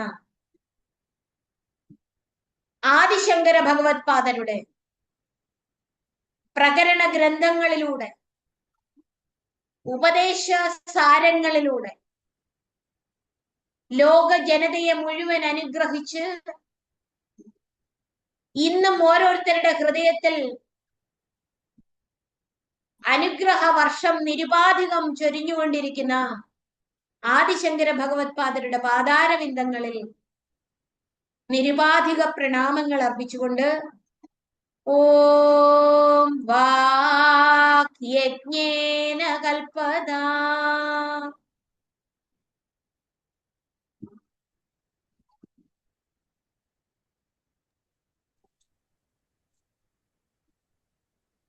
വളരെ സന്തോഷം മാതാജി.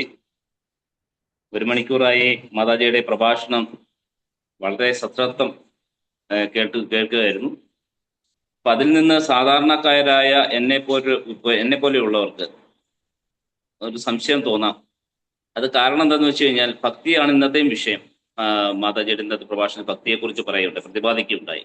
സാന്ദർഭികവശാൽ ഇന്ന് ഉച്ചയ്ക്ക് നമ്മുടെ അദ്വൈത ലഹരി എന്നുള്ളൊരു പരിപാടിയിൽ ഡോക്ടർ PV വിശ്വനാഥ സാർ ഒരു കാര്യം പറഞ്ഞിരുന്നു. അത് മാതാജിയുടെ മുന്നിൽ ഒന്ന് അവതരിപ്പിക്കുകയാണ്. എൻ്റെ ഒരു സംശയം അത് ക്ലിയർ ആയിട്ടില്ല. അദ്ദേഹം എന്നോട് ചോദിച്ചു, ക്ലിയർ ആയോ എന്ന് ചോദിച്ചപ്പോൾ ഞാൻ യെസ് എന്ന് പറഞ്ഞിരുന്നെങ്കിലും അത് ഇപ്പൊ ഇവിടെ ഇന്ന് പങ്കെടുക്കുന്ന 40ഓളം ആൾക്കാരുണ്ട്. അപ്പൊ അവർക്കൊക്കെ ഒരുപക്ഷെ നമ്മളൊക്കെ മാതാജിയുടെ ആണെങ്കിലും അല്ലെങ്കിൽ മഹത്തുക്കളായ മറ്റു വ്യക്തികളുടെ ഒക്കെ പ്രഭാഷണങ്ങളും ഒക്കെ കേൾക്കുമ്പോൾ, അല്ലെങ്കിൽ ഈവൻ നമ്മളൊരു സിനിമ കാണുമ്പോൾ, നമ്മൾ ആ സിനിമയിലെ കഥാപാത്രങ്ങളെ നമ്മളുമായി താരതമ്യപ്പെടുത്തിക്കൊണ്ട് നമ്മുടെ ജീവിതത്തെ എങ്ങനെ അത് ബാധിക്കുന്നു എന്നുള്ള ഒരു ഇതുണ്ടാവാൻ. അപ്പൊ ആ ഒരു ഇതിൽ വെച്ചിട്ട് അദ്ദേഹം എന്നോട് പറയുകയുണ്ടായി, എന്നോടല്ല, ആ പ്രഭാഷണത്തിൽ പറയുകയാണ്, അതായത് കുന്തിദേവി ഭഗവാനോട് പ്രാർത്ഥിക്കുന്നു, എനിക്ക് ദുഃഖം മാത്രം നൽകൂ, എന്നാലേ എനിക്ക് അങ്ങയെ എപ്പോഴും കാണുവാൻ സാധിക്കുള്ളൂ എന്നുള്ളൊരു വിഷയം അദ്ദേഹം പരാമർശിക്കുകയുണ്ടായി.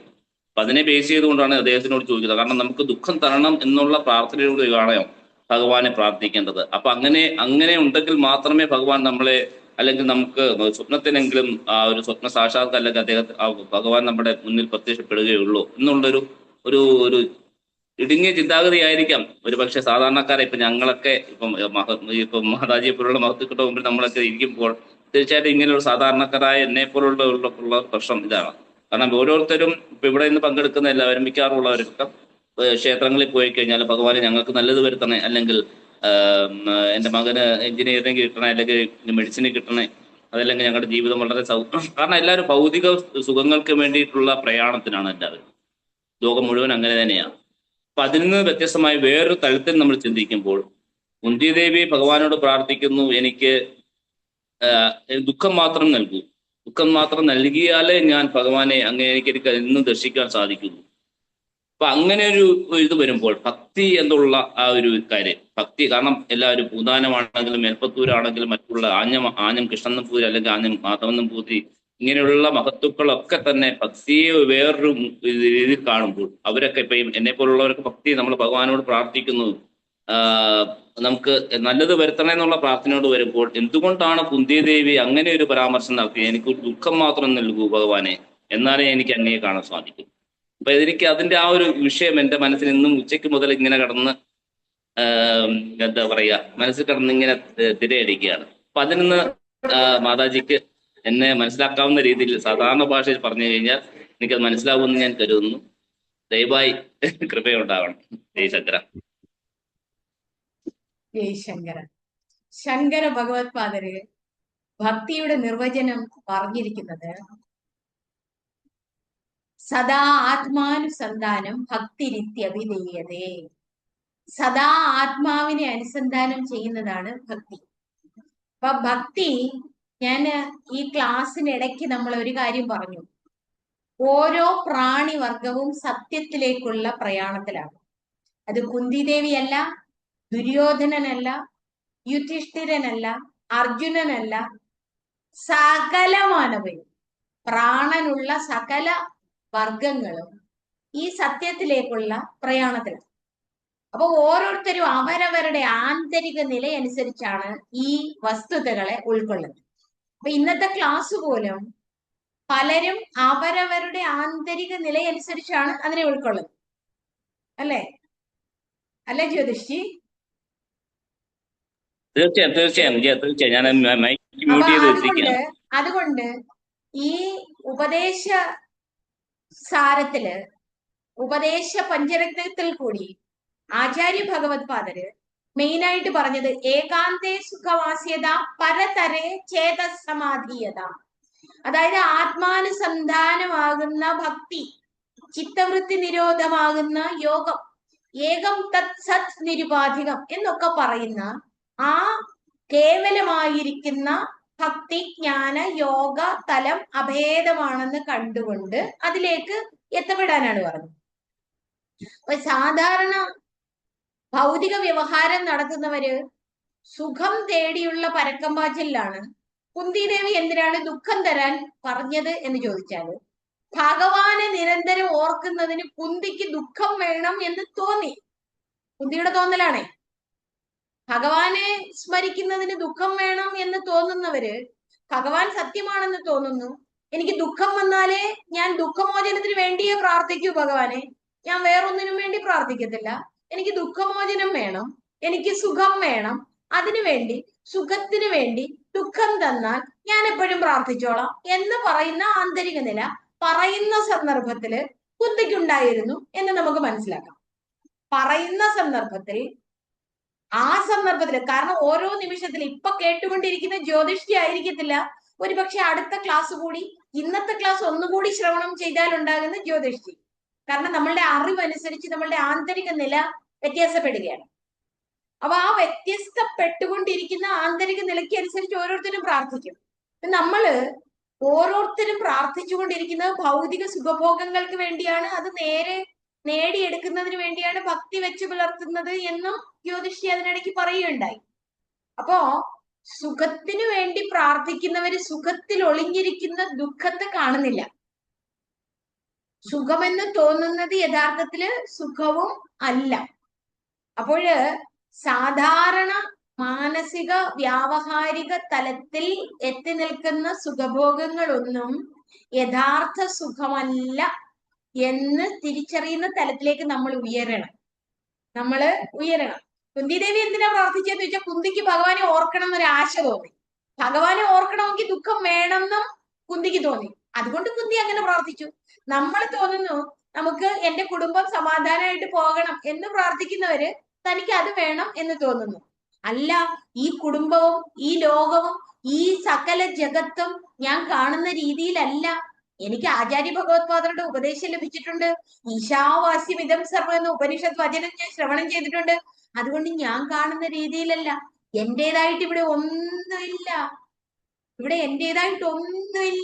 പിന്നെ ഞാൻ എന്തിനു സ്വന്തമാക്കാൻ പറ്റും? എല്ലാം ഈശ്വരൻ തന്നെ എന്ന് പറഞ്ഞാൽ ഈ ശരീരത്തിന്റെ കൈ എനിക്ക് സ്വന്തമാകണമെന്ന് ഞാൻ ശരീരം വിചാരിക്കുമോ? ശരീരത്തിന്റെ ഭാഗമാണ് കൈ. അപ്പൊ ശരീരത്തിന്റെ ഭാഗമായിരിക്കുന്ന കൈ സ്വന്തമാക്കണമെന്ന് ശരീരം മാറി നിന്ന് വിചാരിക്കാൻ പറ്റുമോ? പറ്റത്തില്ലല്ലോ. എനിക്ക് കാല് പ്രധാനമാണ്, കൈ പ്രധാനമല്ല എന്ന് ശരീരം വിചാരിക്കുമോ?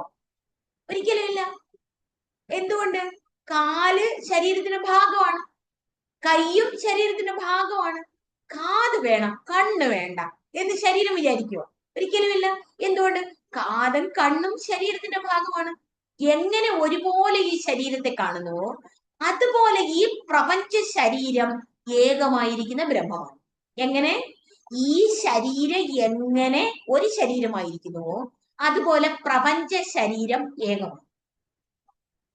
ഈ പ്രപഞ്ച ശരീരത്തിന്റെ സ്വരൂപം നമ്മൾ കാണുന്ന രീതിയിലല്ല. അതിന് ജ്ഞാനപ്പാനയിൽ പൂന്താനത്ത് ആചാര്യൻ പറയും, കണ്ടതൊന്നുമേ സത്യമല്ലെന്നതും മുമ്പേ കണ്ടിട്ടറിയുന്നിതു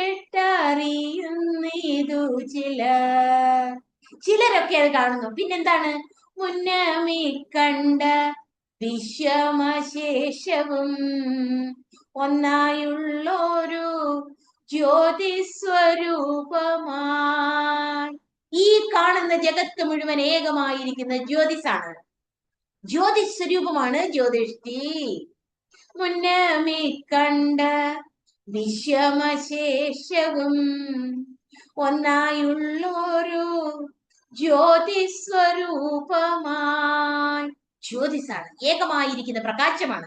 അത് അറിയുന്നതിന് വേണ്ടി ഏതൊക്കെ തരത്തിൽ വേണമെങ്കിലും പ്രാർത്ഥിച്ചോളൂ, പുഷ്പമിട്ടോളൂ, നാമം ജപിച്ചോളൂ, മന്ത്രം ജപിച്ചോളൂ, കർമ്മകാണ്ഡത്തിൽ പ്രാപ്തമായിരിക്കുന്ന പല കർമ്മങ്ങൾ ചെയ്തോളൂ, എന്ത് വേണമെങ്കിലും നമുക്ക് ചെയ്യാം. പക്ഷെ നമ്മള് ഈ കർമ്മങ്ങളൊക്കെ ചെയ്യുമ്പോൾ നമ്മൾ ഒരു കാര്യം മനസ്സിലാക്കണം.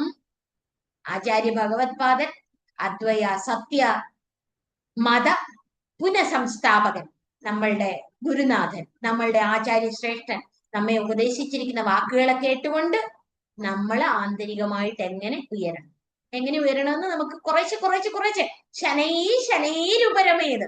നമ്മൾ ഭൗതികരാണ്, ലൗകികരാണ്, നോ പ്രോബ്ലം, കുഴപ്പമൊന്നുമില്ല, പ്രാർത്ഥിച്ചോളൂ. പ്രാർത്ഥിക്കുമ്പോ ഒരു കാര്യം കൂടി മനസ്സിലാക്കൂ, ഒന്നും നമ്മൾ വിചാരിക്കുന്ന പോലെ അല്ല നടക്കുന്നത്. ഇനി വിചാരിക്കുന്നത് പോലെ നടന്നെന്നിരിക്കരുത്.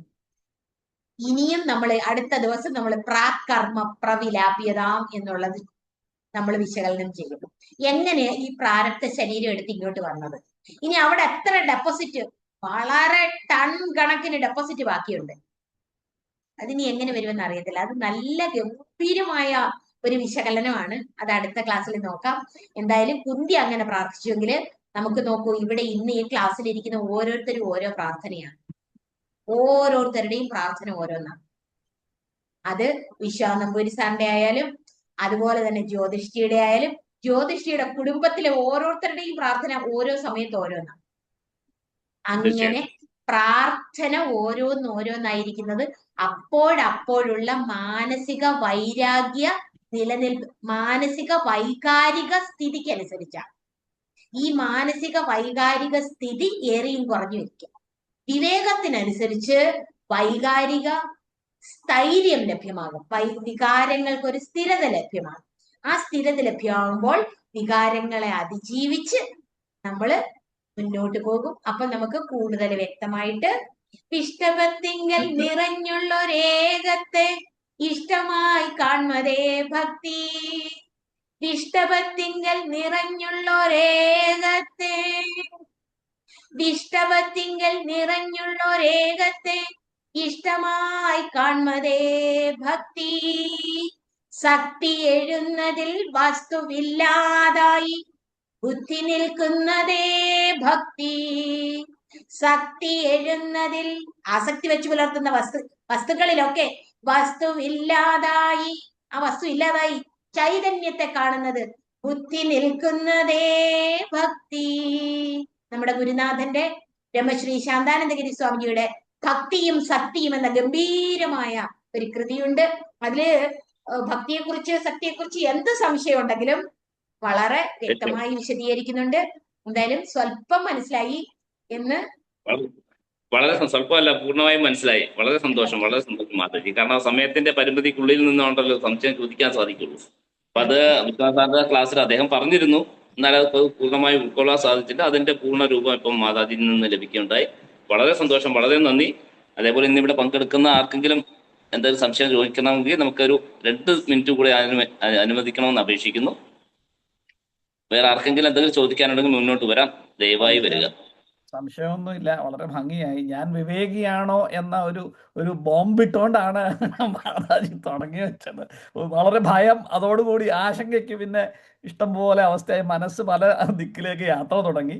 അത് വളരെ മനോഹരമായി ക്രോഡീകരിച്ച അവസാനം നമ്മൾ വിവേകികളാണ് എന്ന് സ്വാമിനെ അനുഗ്രഹിച്ചു. വിവേകികളാണ്, പക്ഷേ എന്താണ്, സമയം നഷ്ടപ്പെടുത്താതെ ആ ഏകചൈതന്യത്തിൽ മനസ്സുറപ്പിച്ചുകൊണ്ട് മുമ്പോട്ട് യാത്ര ചെയ്തുകൊള്ളുക എന്നുള്ളതാണ് മാതാജി അനുഗ്രഹിച്ച് നമ്മളെ നിർത്തിയത്. പിന്നെ ജ്യോതിഷന്റെ ചോദ്യം കൂടെ ആയപ്പോൾ അത് നിമിത്തമാത്രം ഭവ സവ്യസാചൻ എന്ന പോലെ ആ ചോദ്യം സത്യത്തില് മാതാജി പറഞ്ഞതിന് ആ അവസ്ഥയാണ് അല്ലേ. ഇത്രയും നാളും കുന്തിദേവി ഏതൊരവസ്ഥയായിരുന്നു, ആ അവസ്ഥയിൽ നിന്നും പുതിയൊരു അവസ്ഥയിലേക്ക് കുന്തിദേവി കടക്കുകയാണ്. ആ കുന്തിദേവിയുടെ പ്രാർത്ഥന എപ്പോഴാണ് ഉണ്ടായിരിക്കുന്നത് എന്നുള്ള അവസ്ഥയും ഒരു വലിയ കാര്യമാണ്. വളരെ ഭംഗിയായി, വളരെ മനോഹരമായി മാതാജി. ഏതായാലും ഈ അല്പസ്വല്പം ധർമ്മബുദ്ധി എനിക്കതെല്ലാം വളരെയധികം ബോധിച്ചു. ജയശങ്കര. അല്ല, കർമ്മബുദ്ധി ജയകൃഷ്ണൻജി വളരെ ശ്രദ്ധാലുവായ വിവേകിയായ ഒരു ആധ്യാത്മിക സാധകനാണ്, മുമുക്ഷുവാണ്, യാതൊരു സംശയവുമില്ല. അതുകൊണ്ട് ജയകൃഷ്ണൻജി കർമ്മം ഇരിക്കുന്നു എന്ന് പറയുന്നത്, കർമ്മം ചെയ്യുമ്പോൾ കർമ്മത്തിലെല്ലാം കർമ്മത്തിന് മുമ്പേ കർമ്മരഹിതമായ ആത്മാവുണ്ട് എന്ന് ഓർമ്മിച്ചുകൊണ്ട് കർമ്മം ചെയ്യുക. ഒരു മന്ത്രം മനസ്സിൽ എപ്പോഴും, ബുദ്ധിയിൽ എപ്പോഴും നിലനിർത്തുക. കർമ്മണഃ പൂർവം ആത്മാ ഏവ വിദ്യതേ. ഒരു മന്ത്രം. കർമ്മണഃ പൂർവം, കർമ്മങ്ങൾക്ക് മുമ്പില് ആത്മാ ഏവ വിദ്യതേ. സകല കർമ്മങ്ങൾക്ക് മുമ്പിൽ ആത്മാവേ ഉള്ളൂ. അപ്പൊ കർമ്മം നിൽക്കുന്നതുകൊണ്ട് കുഴപ്പമുണ്ടോ? ഇവിടെ നഹി കച്ചിത് ക്ഷണമപി ജാതു തിഷ്ഠത്യ അകർമ്മകൃത്. ഒരു ക്ഷണം പോലും ആരും കർമ്മം ചെയ്യാതിരിക്കുന്നില്ല. അത് ജ്ഞാനിയാകട്ടെ അജ്ഞാനിയാകട്ടെ. നഹി കച്ചിത് ക്ഷണമപി ജാതു തിഷ്ഠത്യ അകർമ്മകൃത്. ഒരു കാര്യം, എന്തെങ്കിലും ആരെങ്കിലും എപ്പോഴും ചെയ്തുകൊണ്ടിരിക്കുന്നുണ്ട്, അല്ലാതിരിക്കുന്നില്ല. പക്ഷേ ഞാൻ ഈ കർമ്മം ചെയ്യുമ്പോഴും കർമ്മം ചെയ്യുന്നില്ല. അവൻ കർമ്മണ്യ അകർമ്മയ പശ്യേത് അകർമ്മണിച്ച കർമ്മയ സ ബുദ്ധിമാൻ മനുഷ്യേഷു.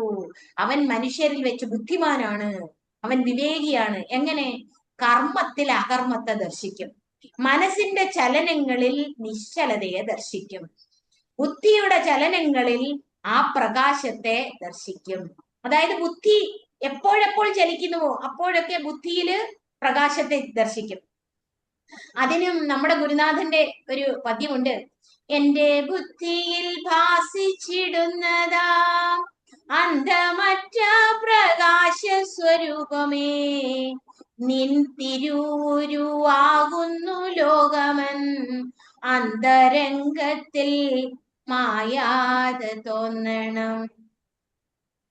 എന്റെ ബുദ്ധിയിൽ ഭാസിച്ചിടുന്നതാ അന്തമറ്റ പ്രകാശ സ്വരൂപമേ, നിൻ തിരൂരു ആകുന്നു ലോകമെന്നന്തരംഗത്തിൽ മായാതെ തോന്നണം. എന്റെ അന്തരംഗത്തില് എന്റെ ബുദ്ധിയെ പ്രകാശിപ്പിക്കുന്നത്, എന്റെ മനസ്സിനെ പ്രകാശിപ്പിക്കുന്നത്, എന്റെ ഈ ലോകം മുഴുവൻ നിറഞ്ഞു നിൽക്കുന്നത് ആ അന്തമറ്റ പ്രകാശ സ്വരൂപമാണ് എന്ന് എന്റെ ബുദ്ധിയിൽ മറയാതെ മങ്ങാതെ എപ്പോഴും തോന്നാം. അപ്പൊ നിരന്തരം കർമ്മം ചെയ്തോളൂ. കർമ്മം ചെയ്യാതിരിക്കാൻ പറ്റില്ല. കർമ്മം ചെയ്തോളും. ജയകൃഷ്ണൻജി, ജ്യോതിഷി ഒക്കെ, ജയകൃഷ്ണൻജി നിരന്തരം ഇതിന്റെ പഠനത്തിലാണ്. ഇപ്പൊ ഭഗവത്ഗീതയുടെ വീണ്ടും മനനവും ശ്രവണവും ഒക്കെ എല്ലാവർക്കും ആരംഭിച്ചിട്ടുണ്ട്. വളരെയധികം സന്തോഷമുണ്ട് നിങ്ങളോടൊപ്പം ഇങ്ങനെ ഹൃദയ സംവാദം നടത്തുന്നതില്. തീർച്ചയായിട്ടും ഇങ്ങനെ ഇത് ആവർത്തി രസകൃത് ഉപദേശാന്നാ പറയുന്നത് ബ്രഹ്മസൂത്രം. നിരന്തരം ഇതിങ്ങനെ ശ്രവണം ചെയ്യുമ്പോൾ നമ്മൾ അറിയാതെ ഒരു തേജസ്, ഒരു ദീപപ്രോജ്വലനം നമ്മളുടെ ഉള്ളിൽ നടക്കും. അത് ആചാര്യൻ പ്രോജ്വലിപ്പിച്ചു തരും, ശങ്കര ഭഗവത്പാദര് പ്രോജ്വലിപ്പിച്ചു തരും. അപ്പൊ ആ ദീപപ്രോജ്വലനത്താൽ, ജ്ഞാന പ്രദീപത്താൽ നമ്മളുടെ ജീവിതം ധന്യധന്യമായി തീരും. എല്ലാവർക്കും അത് കഴിയും. എവിടെ ഇരുന്നാലും അത് ചെയ്യുക എന്നുള്ളതേ ഉള്ളൂ. കർമ്മം നടത്തിക്കൊള്ളൂ. ഗാർഹസ്ഥ്യത്തിൽ ഇരുന്നോളൂ, ഒന്നും ഉപേക്ഷിക്കാനില്ല. അത് നമ്മുടെ ബാലകൃഷ്ണൻ നായർ സാർ പറയും, ഈ ലോകം മുഴുവൻ മിക്സിയിൽ അരച്ച് കലക്കി അങ്ങ് കടലിൽ കൊണ്ട് തട്ടിയാൽ ഇല്ലാതാവുന്നു വിചാരിക്കട്ടെ. അങ്ങനെയൊന്നും നടക്കില്ല. തമാശയായിട്ട് പറയുന്ന എന്ന് പറഞ്ഞാൽ അങ്ങനെയൊന്നും നടക്കൂല. ഇതെല്ലാം ഇതേപടി കാണും. പക്ഷെ നമ്മൾ ഒരു കാര്യം മനസ്സിലാക്കുക, ഇതൊക്കെ ഉള്ളപ്പോഴും ഇതിന്റെ സ്വരൂപം ബ്രഹ്മമാണ്. ബ്രഹ്മമേവ ഇതം സർവം. അത്രേ ഉള്ളൂ. നല്ല ഗംഭീരമാണ്.